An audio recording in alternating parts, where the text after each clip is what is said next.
Okay, day 2.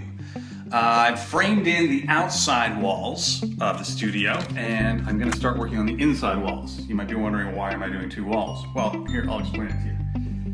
I sort of put a little top section of what I'm going to be doing. What I'm going to do is I'm going to build 2 walls.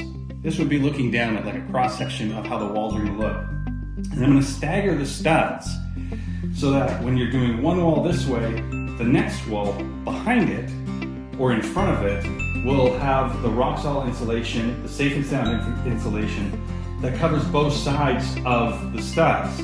So any sound that hits this wall is going to run into insulation here, and any sound that hits this wall is going to run into insulation here. And it's just going to give you more soundproofing inside that studio to give you that lower sound floor.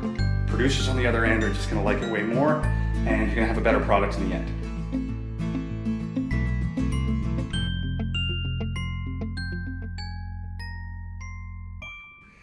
Okay, so inside and outside walls are starting to come together. I'm going to start working on the door too.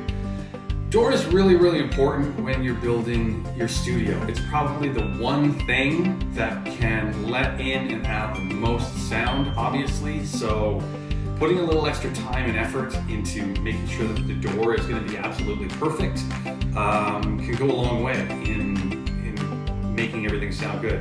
And what I'm doing is I'm doing the rough opening for the door just a little bit bigger than you normally would in construction. I'm doing it at a 1/2 inch.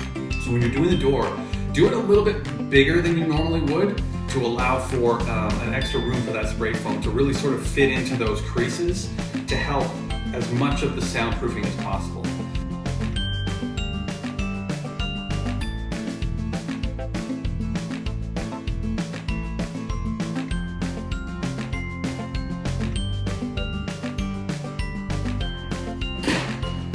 Door!